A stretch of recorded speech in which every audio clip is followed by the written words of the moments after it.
Bonjour et bienvenue dans le podcast Les Affranchis, le podcast des audacieux qui osent bâtir leur propre modèle de réussite. Je suis Laetitia et je serai ton hôte.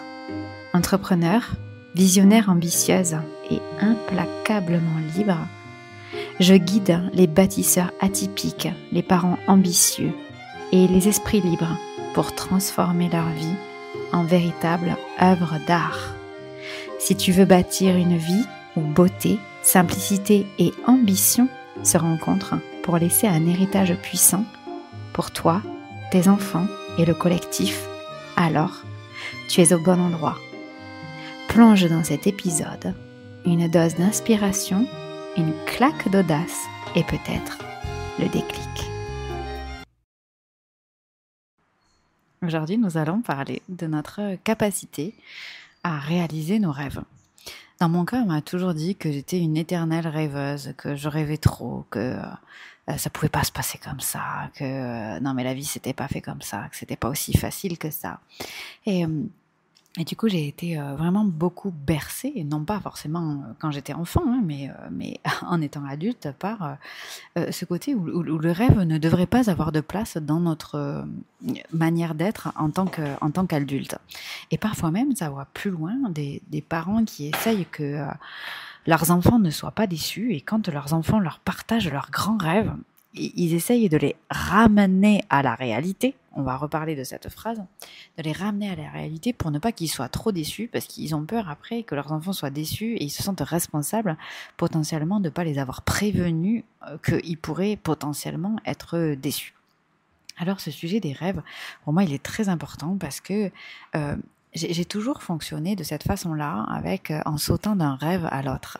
C'est-à-dire en ayant un rêve, en le poursuivant, en l'accomplissant, en le mettant dans la matière. Alors ça, c'est vrai que c'est quelque chose qui me porte beaucoup parce que moi, quand j'ai un rêve, je veux le vivre, je veux l'expérimenter, je veux le toucher du doigt, je veux sentir ses émotions, je veux le vivre. Donc vraiment, il y a à la fois avoir le rêve, être porté par ce rêve, mais aussi être porté par sa réalisation. Voilà, moi je suis très très très matière aussi. Et les gens qui réalisent leurs rêves, c'est vraiment rêver et réaliser le rêve. Et donc, moi je suis toujours portée par ça, et puis c'est comme si je sautais d'un rêve à l'autre. Donc une fois qu'il y en a un qui est réalisé, je saute dans un autre.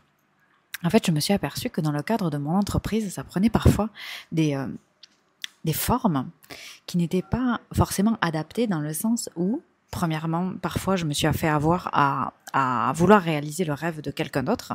C'est là où je me suis maltraitée, ça m'est arrivé, peu de fois, mais ça m'est quand même arrivé. Donc un premier jalon ici, attention à ne pas vouloir réaliser le rêve de quelqu'un d'autre, c'est-à-dire à trouver sur internet, sur les réseaux sociaux, dans une discussion ou autre, quelqu'un qui est en train de réaliser un rêve et de se dire « Non mais c'est génial, mais en fait c'est ça que je veux », parce qu'en fait ça nous semble génial, mais c'est pas pour ça qu'on a eu ce rêve. Et donc c'est vraiment important pour moi de se dire attention à réaliser les rêves qui sont vraiment les nôtres. Ensuite, le deuxième écueil que je vois dans la réalisation des rêves, c'est avoir des rêves, mais les garder dans les rêves sans les réaliser dans la matière. Donc il y a pas besoin de réaliser ces rêves. Les rêves sont aussi beaux quand ils ne sont pas réalisés. La question à se poser, c'est est-ce que celui-là, j'ai envie de continuer à le rêver parce que ça me nourrit de le rêver. Ça me nourrit, ça me porte, ça m'attire, ça me permet parfois aussi de supporter un quotidien qui est difficile. Ou bien est-ce que celui-là, j'ai vraiment envie de le réaliser? Alors ça, moi, j'ai jamais cette question. Parce que tous les rêves qui passent par moi et qui sont les miens, je les réalise forcément parce que, comme je le disais, je suis à la fois très haut dans le ciel, mais je suis aussi très matière. Et ça, c'est vraiment une qualité que j'ai, vraiment, de réaliser mes rêves. Et les gens qui réalisent leurs rêves, c'est des gens qui sont fous. C'est des gens qui sont assez fous pour croire que c'est possible, même quand il n'y a pas de preuves. Même quand il n'y a rien qui est dessiné dans le présent pour montrer que c'est possible. C'est des gens qui sont suffisamment fous pour imaginer qu'il y a autre chose aussi qui est possible pour eux. Un peu comme si c'était les élus et qu'ils pouvaient se permettre en fait de réaliser ça. C'est des gens aussi qui ont confiance. Confiance dans le sens de la foi. C'est-à-dire qui ont foi en eux-mêmes, qui ont foi en la vie, qui ont foi que la vie va les aider à réaliser leurs rêves en même temps que tous les éléments que eux-mêmes vont mettre en place. Comme si à tout moment, en fait, on était porté par nos actions, par nos réalisations, mais aussi par la vie elle-même, ici et là, pour nous aider à réaliser ce grand ou ce petit rêve. Il n'a pas besoin d'être immense. Et donc, moi, je suis vraiment considérée comme une grande rêveuse, comme quelqu'un qui imagine toujours des choses un peu folles. Et d'ailleurs, quand j'en parle à mes proches et que je leur dis, tu sais ce dont j'ai envie en ce moment, et il y a un peu toujours ce mouvement d'épaule qui est comme, oh, allez, qu'est-ce qu'elle va encore nous sortir? C'est quand même vraiment un peu ça. Qu'est-ce qu'elle va encore nous sortir? Et j'ai envie de partager avec toi ça parce que parfois on peut tomber dans quelque chose qui déverse dans le « je vais leur prouver ». Je vais leur prouver que j'avais raison. Je vais leur prouver que c'était possible. Je vais leur prouver... Mais en fait, on s'en fout de ça. En quoi c'est intéressant? Un rêve n'est absolument pas porteur d'une fréquence de preuve. Le rêve se suffit à lui-même. Le rêve se suffit à lui-même. Et les grands rêveurs, c'est comme si on avait cette responsabilité de montrer à ceux qui ne rêvent pas, ou ceux qui ont arrêté de rêver, qu'on a raison de rêver. Mais en fait, on a déjà raison de rêver. Il n'y a pas besoin de prouver que le rêve, je vais le réaliser pour expliquer, pour prouver aux autres que j'avais raison. Parce que j'ai de toute façon déjà raison de rêver, sans apporter de preuves, sans prouver quoi que ce soit à qui que ce soit.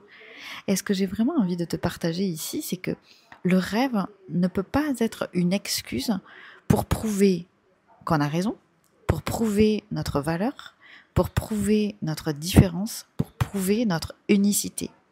En fait, le rêve se suffit à lui-même. Sa valeur, elle est intrinsèque. Et du coup, on n'a pas de compte à rendre, ni à nous-mêmes, ni aux autres. Et il y a souvent aussi de la maltraitance quand c'est « mon rêve, c'était de faire ça, ben tu vois, j'y suis pas arrivée. » Et donc, ça reste toujours un rêve. On l'a pas cassé en ne le réalisant pas. Il est toujours aussi beau. C'est-à-dire qu'on ne l'a pas encore réalisé. Et peut-être qu'il n'était même pas destiné à être réalisé. Et donc ce que je vais apporter ici, c'est vraiment que tu te poses avec toi-même et que tu te poses la question, ce rêve, est-ce que c'est bien le tien? Déjà, vraiment, honnêtement, entre toi et moi. Est-ce que c'est vraiment ton rêve? Ou est-ce que c'est celui que tu as chopé sur les réseaux sociaux parce que tu l'as trouvé hyper brillant, hyper joli, mais en fait ça n'a jamais été le tien? Voilà. Pour savoir si ça a déjà été le tien, pose-toi la question si quand tu avais 6 ou 7 ans, tu rêvais de ça. Voilà. Pose-toi la question de quand tu auras 80 ans, est-ce que ça te rendrait fier d'avoir réalisé ça? En général, ça te donne une bonne réponse. Ensuite, pose-toi la question si ce rêve, il est là pour te porter ou est-ce qu'il est là pour être vraiment réalisé? Voilà. S'il est là pour être réalisé et que tu sais pas par quel bout le prendre, c'est là que moi j'interviens. C'est là que tu m'embauches et qu'on travaille ensemble. Sinon, il n'a pas forcément besoin d'être réalisé. Moi, je réalise mes rêves et du coup, ça inspire énormément les gens parce que je suis extrêmement matière. Mais ça, c'est moi. C'est pas forcément toi. C'est peut-être toi avec moi, c'est peut-être pas toi seul ou seule. C'est peut-être toi, oui. Mais pose-toi vraiment cette question. Pose-toi vraiment cette question. Et les gens qui réalisent leurs rêves sont assez fous pour avoir suffisamment foi en la vie, avec un grand V majuscule, et en eux-mêmes, pour penser que c'est même possible. Et c'est ça que j'ai envie de t'apporter aujourd'hui. Et en fait, parfois on a envie de choper cette identité de quelqu'un de fou, quelqu'un d'affranchi, puisque c'est le thème de notre podcast. Mais parfois, cette identité-là, on peut l'avoir sans avoir besoin de réaliser nos rêves. Et je ne veux vraiment pas que tes rêves soient une occasion de te maltraiter pour te prouver que tu n'es pas capable, pour te prouver que tu n'es pas au niveau, pour te prouver que la vie est difficile, hein, pour te prouver quoi que ce soit, parce que ce serait le contraire de ce qu'un rêve fait dans ta vie. Alors, toi, tes rêves, qu'est-ce qui te permettent? Et surtout, est-ce que tu les as utilisés parfois comme une excuse, comme une raison valable pour te prouver quelque chose ou pour prouver aux autres? C'est ma question.